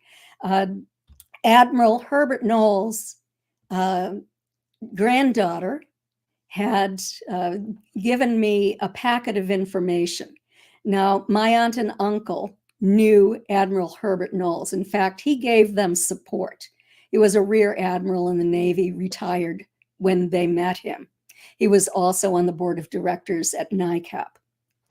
But Admiral Knowles cooperated with Wilbert Smith, a scientist from the Canadian government. In fact, he was in charge of their UFO desk, and on a communications experiment with non-humans. And, I was so conservative when I received that information. I put it into my locked files for many years. And you didn't even read it right away, huh? I started to read it, and then I thought, they've gone off the deep end. This is so embarrassing. But finally, we moved along in our understanding. And I moved along in my understanding of these non-humans and the interdimensional part of it, and their communication with so many experiencers, abductees, contactees. And so I decided that when I was invited to take part in an experiment where I would have the opportunity to communicate with these interdimensional non-humans, that I would do it secretly. And it had to be scientific, and we had to be able to search for scientific evidence. That was, those were our conditions, our team who participated in this. I had already investigated the UFO abduction of the individual who was receiving this information. I had hypnotized him. And so we agreed to do this confidentially. All right, I'm getting a little off track here. I read the last 2 chapters of Forbidden Knowledge this morning. I finished the book. But I think in one of those chapters, you talked about the fact that you finally understood the complexity of interdimensionality. Can you explain it to us? I will, as best I can. Please. What I discovered is that these non-humans that I was communicating, we were all communicating with, left a physical impact on us. It was this strong, tingling sensation. And somehow, over time, they were able to speak with us telepathically. They were communicating with us. They were coming into our environment, and we could feel them, and we could measure an increase in the temperature of the room by as much as 10 degrees, depending upon the dimension. They also showed us orbs. So then I had to start thinking about this. First, I thought, well, is Kevin Briggs, the individual that we were studying, simply manufacturing this? Was he delusional? Was he hoaxing?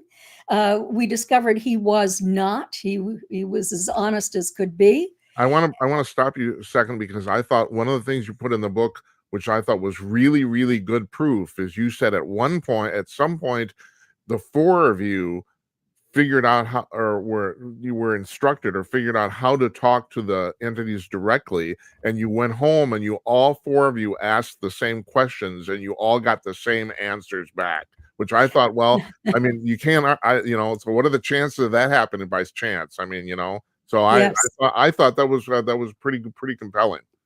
Yes, that is correct. And sometimes, just occasionally, we could see a shimmering, or we could see almost like a shadow of these entities as we were feeling and measuring their presence.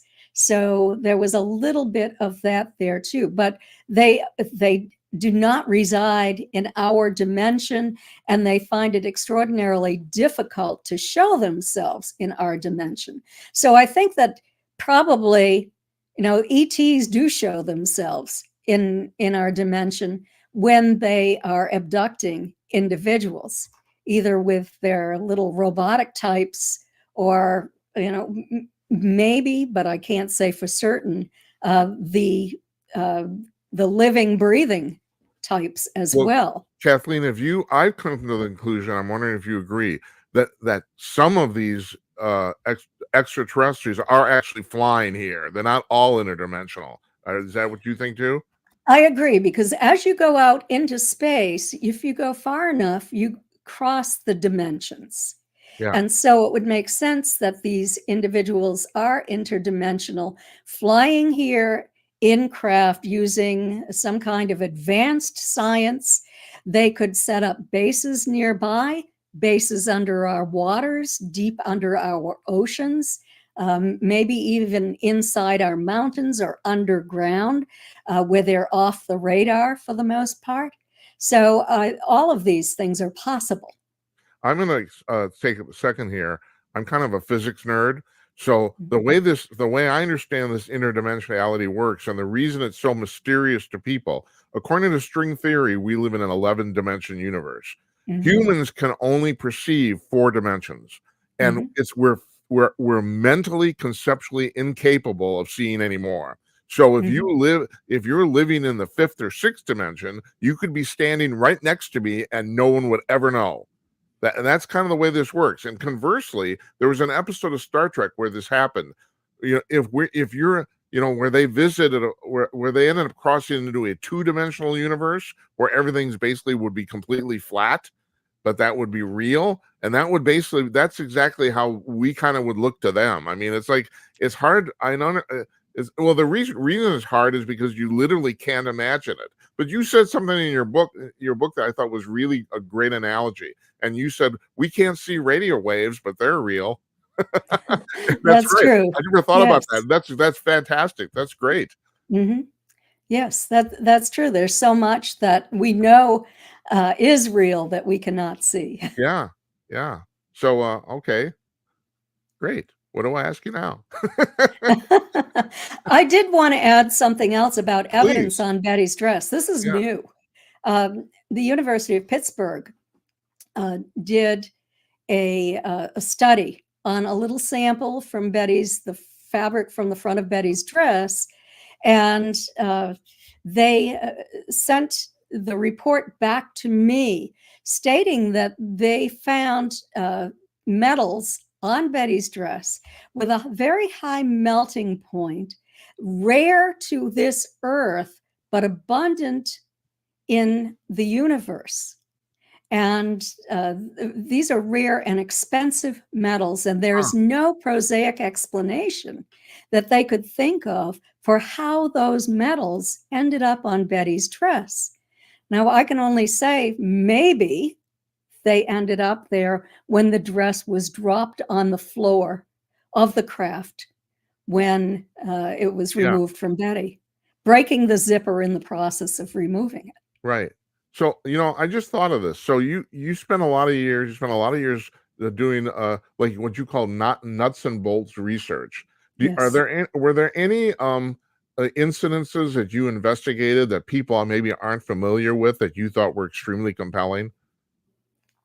Oh, I have several cases that were extraordinarily interesting and compelling with physical evidence. And I mentioned one of those in my latest book of 2 individuals who had come to me. Actually, they were referred to me by Stanton Friedman.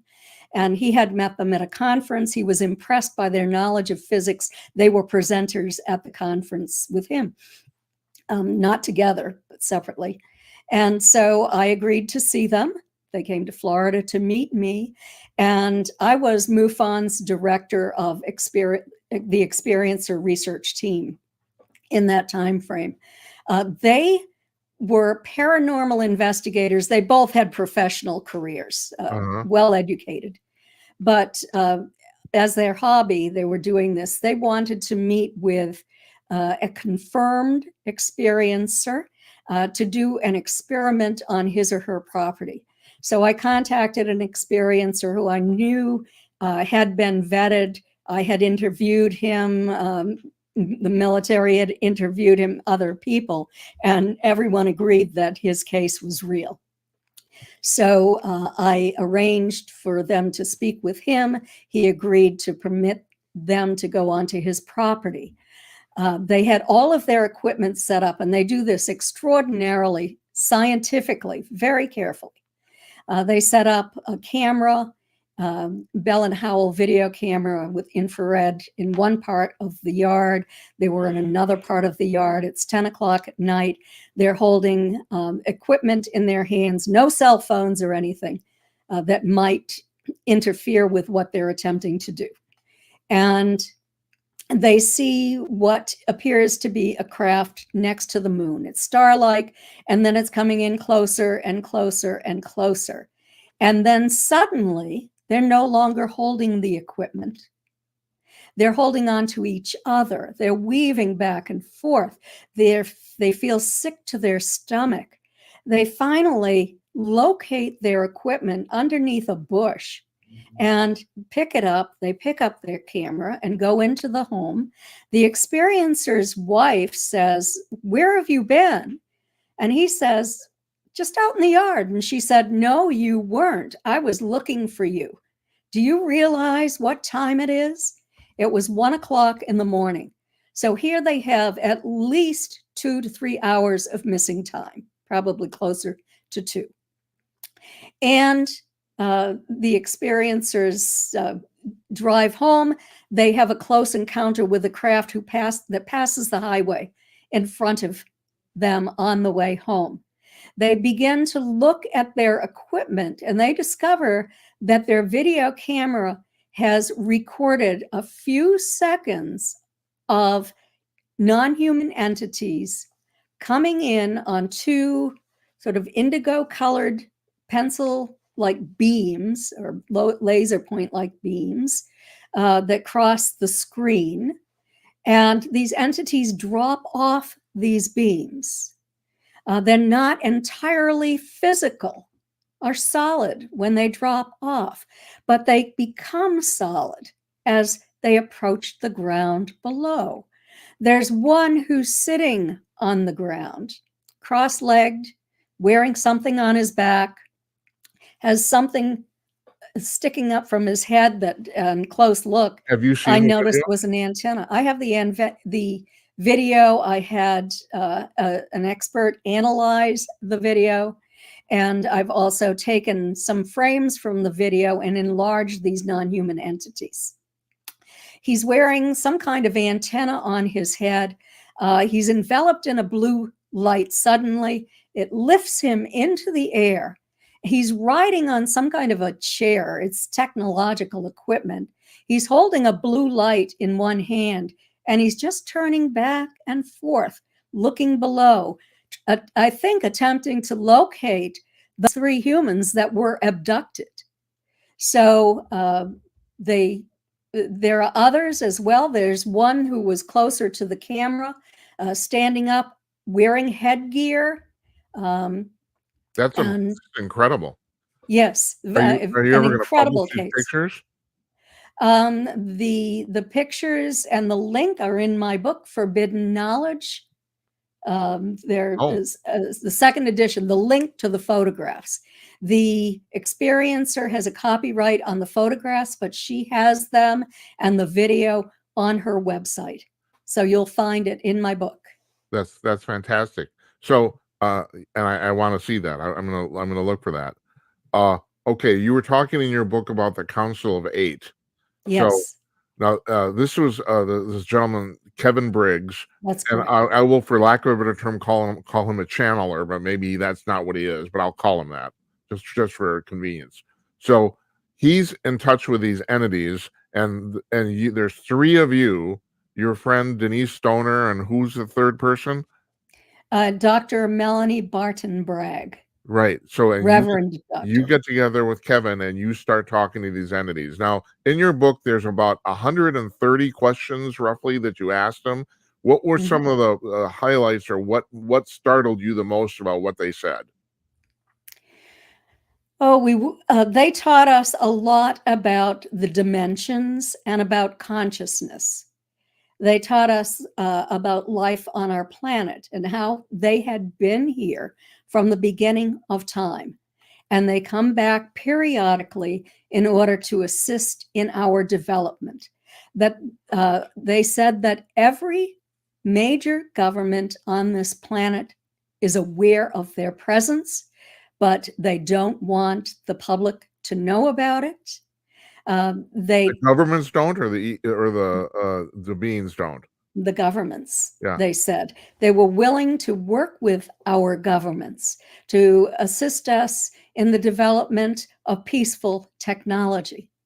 But they claim that our heads of business and government are not interested in cooperating with them. That was some startling information for me. I also asked why they took my family and why they take families along intergenerational lines.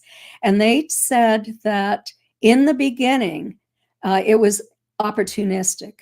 It could be someone on the backlands of the family farm, someone driving in a remote area, hiking, fishing, So camping, basically that sort random, of thing. basically, right? Random, Yeah. yes, absolutely.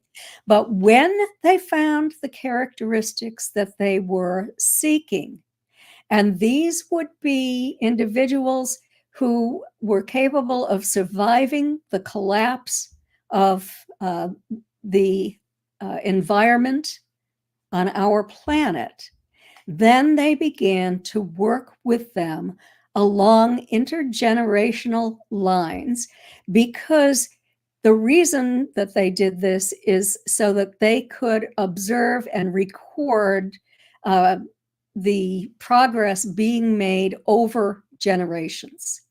So these individuals and most experiencers today have certain characteristics, including being psychic, being able to communicate telepathically with these non-human entities.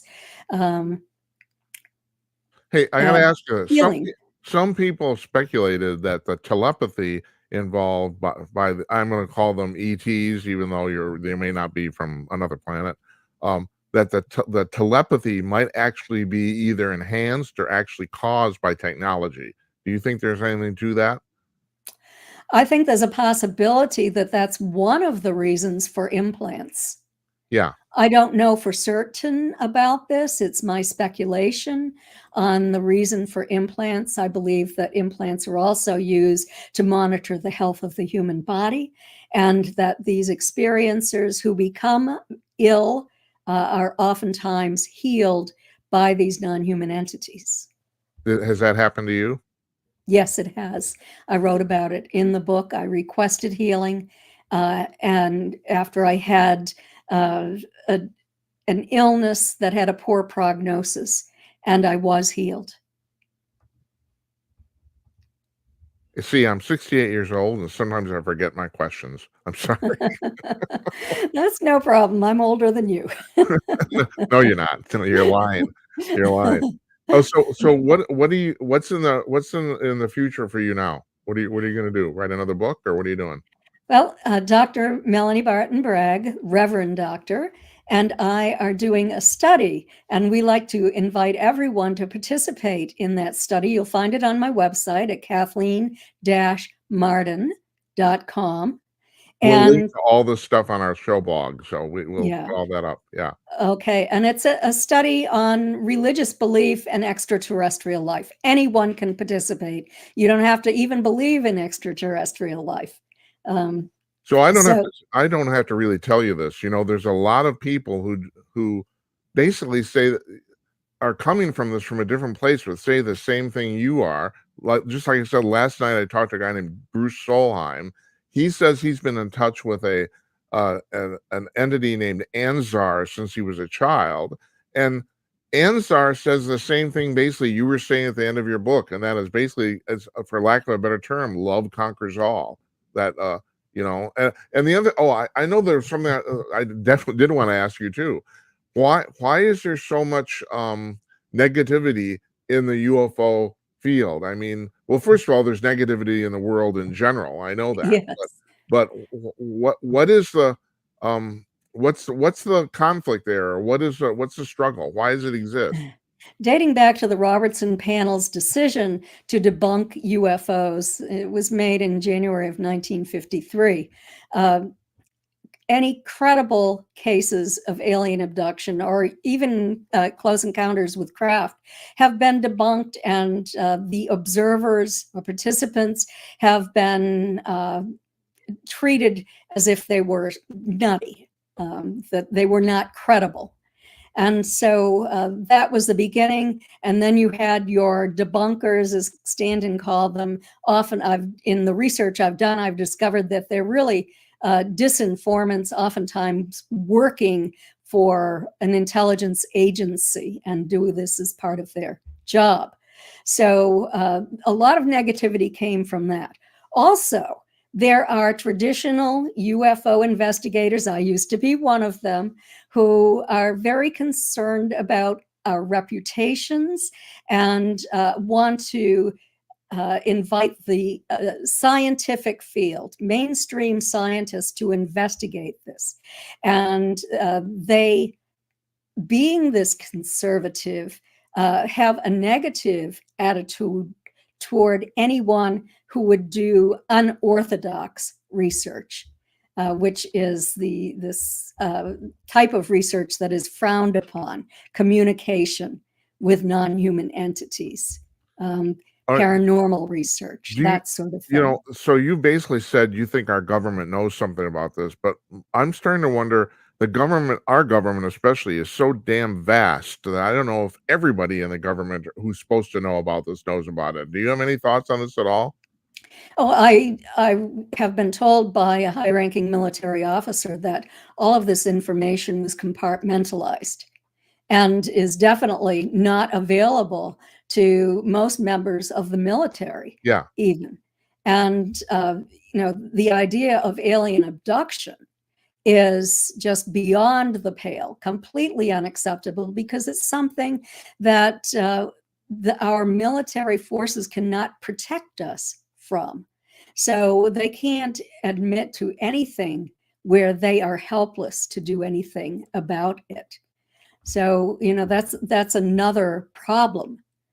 I think of the story of John Mack. You're talking about people losing their reputations. Here's a guy, he's the head of the psychiatry department at Harvard, and he decides he's going to study alien abductees to figure out what's wrong with them, because he thinks, well, this obviously isn't true. So why do all these people saying this? And he spends 2 years and talks to 200 people. I did some quick math. That's 2 people a week. And he comes to the conclusion after 2 years that no, this is actually happening. And he's the first tenured professor that Harvard ever tried to fire because no one wanted to deal with this. And he actually, to his credit, he wouldn't actually come out and say that it's actually real. All he'd say is that they're not lying. It's like, it's like, and I mean, this guy completely put his reputation on the line to basically come out to say what he thought was the truth. He was tricked by a debunker. He was exposed for this kind of trickery, in a public forum. He was tricked by debunkers who invited him to speak at a conference. Harvard, the review board at Harvard, wanted to study his work to see if they would deem it to be acceptable. And in the end, he was exonerated. Yes, he was. It was fine. He could go forward with his research, which I strongly endorse in academia. Why should academia be limited or censured when they're qualified and attempting to find answers? Especially this guy's coming at from the point of view that he doesn't believe it. That's the thing. I mean, he started initially. He was just assumed these people had some mental disorder, and he was trying to figure out what that was. And after 2 years, he decides, no, holy shit, this is actually happening, And I find it's a fascinating story, and also the fact that Harvard actually did start the process to you don't expel a teacher, but he was a tenured professor and he was the head of the department, and they started the process to actually fire him. And you're right, at the last minute they didn't, but it's like this guy put everything on the line to do this. It's like really incredible. There are brave people, Kathleen, and I think you're one of them too. Oh, thank you. And I knew him I'd been in his office, spoken with him. We used to exchange letters and had a great deal of admiration for the work he did. Well, that brings me to here's another last question. Weird thing to end on. Do you think that he was knocked off? You know, I have people on the show. You know, Stan Gordon. You know, he's like, Yes. and actually, Stan. That's a real interesting thing. Stan's pretty much he's more from studying UFOs to studying Bigfoot. And the thing is, you're talking about like not being an acceptable theory. He has come to the conclusion after studying Bigfoot for 20, 30 years that there's something paranormal about Bigfoot. And, you know, I don't know if you follow this a lot. People who say they've seen Bigfoot have said two things. They've seen Bigfoot disappear right before their eyes. They've also said Bigfoot has telepathically communicated with them. You know, now I have a good friend of mine is a Bigfoot investigator for the Bigfoot Field Research Organization. There's a lot of Bigfoot investigators that don't buy this at all. They just think Bigfoot's an undiscovered primate. Sooner or later, we'll catch one, and you know, and we'll figure out, you know, like what genus it belongs to, and all that sort of stuff. And Stan says, no. There's actually something really weird going on here.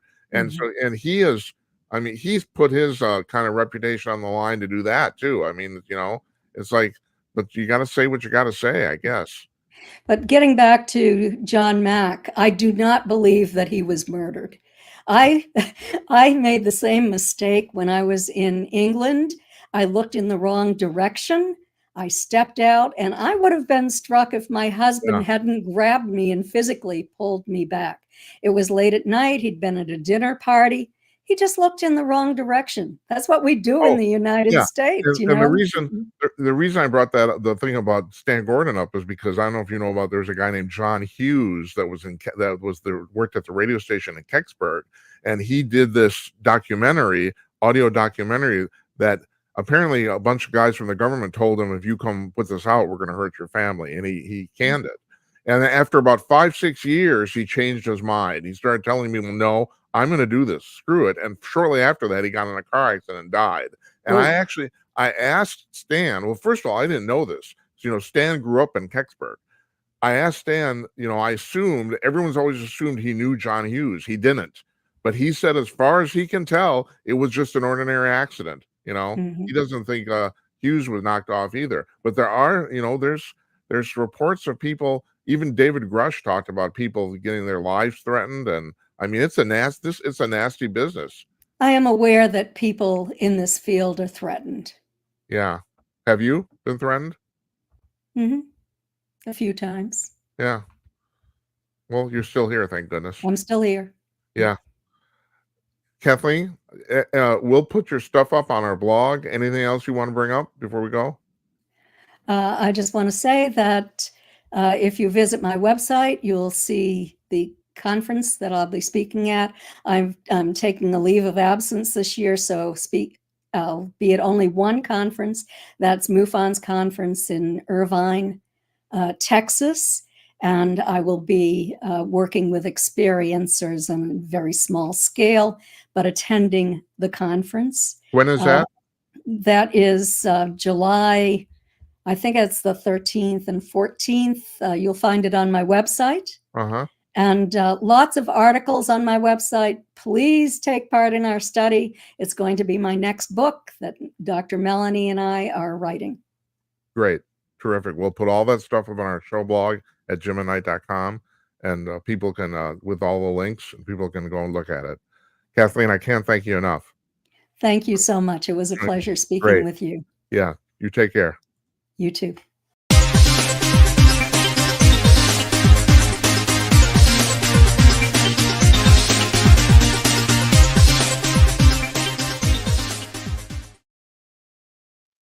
Okay, they let me host a show, and I don't know why. Part one of the show tonight went 15 minutes too long, and because of that, we only have 2 minutes left here. So no part three tonight, no phone calls, web calls, nothing. I want to thank Kathleen Marden for joining us. It was fascinating, absolutely fascinating. I hope you found it fascinating too.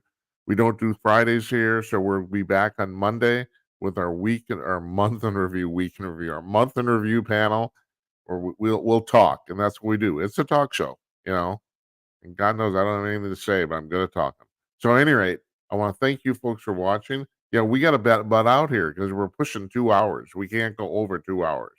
So, thank you. Good night, Esperanza. Good night, Uncle Donnie. Good night to you, wherever you are. We'll see you on Monday. Have a nice weekend, everybody. Take care.